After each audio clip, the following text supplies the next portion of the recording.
शिवाय नमस्तुभ्यम। हर हर महादेव। महादेव की कृपा आप सभी पर सदा बनी रहे।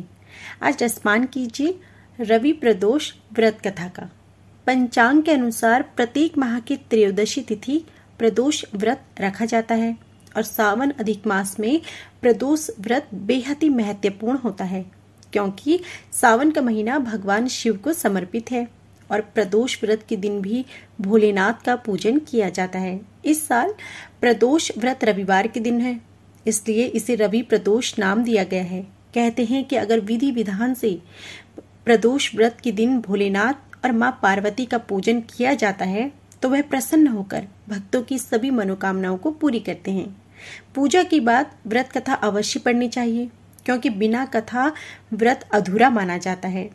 तो आइए रसपान कीजिएगा रवि प्रदोष व्रत कथा का।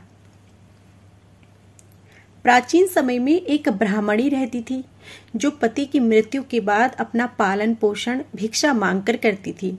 एक दिन जब वह भिक्षा मांगकर लौट रही थी तो उसे रास्ते में दो बालक दिखे, जिन्हें वह अपने घर ले आई। जब वे दोनों बालक बड़े हो गए तो ब्राह्मणी दोनों बालक को लेकर ऋषि शांडिल्य के आश्रम में गई, जहां ऋषि ने अपने तपोबल से बालकों के बारे में पता कर कहा, हे देवी, ये दोनों बालक विदर्भ राज के राजकुमार हैं। गंधर्व नरेश के आक्रमण से इनके पिता का राजपाट छिन गया है। ब्राह्मणी और राजकुमारों ने विधि विधान से प्रदोष व्रत किया। फिर एक दिन बड़े राजकुमार की मुलाकात अंशुमति से हुई। दोनों एक दूसरे को बेहद चाहने लगी। तब अंशुमति के पिता ने राजकुमार की सहमति से दोनों का विवाह कर दिया। फिर दोनों राजकुमार ने गंधर्व पर हमला किया और उनकी जीत हुई। इस युद्ध में अंशुमति के पिता ने राजकुमारों की मदद की थी। दोनों राजकुमारों को अपना सिंहासन वापस मिल गया और गरीब ब्राह्मण को भी एक खास स्थान दिया गया, जिससे उनके सारे दुख खत्म हो गए। राजपाट वापस मिलने का कारण प्रदोष व्रत था, जिससे उन्हें संपत्ति मिली और जीवन में खुशहाली आई। अब जानिए रवि प्रदोष व्रत के दिन क्या करना चाहिए और क्या नहीं। रवि प्रदोष व्रत में सूर्योदय से पूर्व स्नान के बाद सबसे पहले तांबे के लोटे में जल, कुमकुम, लाल चंदन, लाल पुष्प मिलाकर सूर्यदेव को अर्घ्य दें। 3 बार उसी स्थान पर परिक्रमा करें। मान्यता है इससे व्यवसाय में सफलता मिलती है। सुबह शिवजी के समक्ष व्रत का संकल्प लें और शाम को प्रदोष काल में शिवजी का अभिषेक करें। अबीर, गुलाल, चंदन, अक्षत, फूल, मदार के फूल, धतूरा, बिल्व पत्र, जनेऊ, कलावा अर्पित करें। जहां पूजा होनी हो उस जगह को गंगाजल या गौमूत्र से शुद्ध करने के बाद गाय के गोबर से लीपकर मंडप तैयार कर लें। इस दिन दान में तांबा, चांदी, चावल, दूध, दही जरूरतमंदों को दें। इस विधि से पूजा करने पर रवि प्रदोष व्रत का पूर्ण फल प्राप्त होता है। रवि प्रदोष व्रत के दिन कौन से कार्य न करें।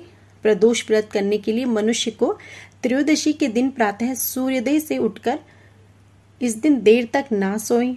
वाद विवाद किसी को भी अपशब्द भूल कर भी ना बोलें। पूजा के बाद एक समय ही भोजन करें। पूरे दिन उपवास रखने के बाद सूर्य अस्त से 1 घंटा पहले नहाकर पूजा करनी होती है। प्रदोष व्रत की पूजा में कुशा के आसन का प्रयोग करें। नीचे जमीन पर बैठकर अभिषेक न करें, इससे फल की प्राप्ति नहीं होती है। इस दिन व्रती काले रंग के वस्त्र न पहने, इससे शिवजी क्रोधित होते हैं। प्रदोष व्रत की पूजा विधि। प्रदोष व्रत तिथि के दिन ब्रह्म मुहूर्त में स्नान और ध्यान से निवृत्त होकर साफ व स्वच्छ वस्त्र पहने और घर में बने पूजा घर में दीपक जलाकर और हाथ में अक्षत देकर व्रत का संकल्प लें।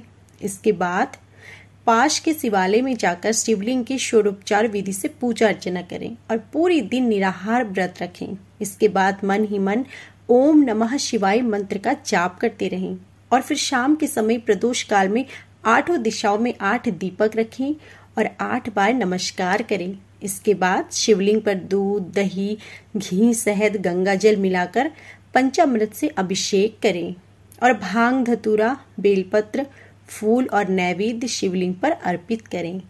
इसके बाद धूप दीप जलाकर भगवान शिव की आरती उतारें और प्रदोष व्रत की कथा सुने या पढ़ें। इसके बाद आप भोजन कर सकते हैं। रवि प्रदोष व्रत का महत्व। त्रयोदशी अर्थात प्रदोष का व्रत करने वाला मनुष्य सदा सुखी रहता है। उसके संपूर्ण पापों का नाश इस व्रत से हो जाता है। इस व्रत के करने से सुहागिन औरतों का सुहाग सदा अटल रहता है। बंदी कारागार से छूट जाता है। जो स्त्री पुरुष जिस कामना को लेकर इस व्रत को करते हैं, उनकी सभी कामनाएं कैलाशपति शंकर जी पूरी करते हैं। और सूत जी कहते हैं, त्रयोदशी व्रत करने वाले को 100 गौ दान करने का फल प्राप्त होता है। इस व्रत को जो व्यक्ति विधि विधान और तन मन धन से करता है, उसके सभी दुख दूर हो जाते हैं तथा महादेव की कृपा उस पर सदा बनी रहती है। तो यह थी हमारी संपूर्ण रवि प्रदोष व्रत की कथा। उम्मीद है कि आपको हमारी यह कथा पसंद आई होगी। कथा पसंद आई हो तो प्लीज वीडियो को लाइक जरूर कीजिएगा। जय भोलेनाथ।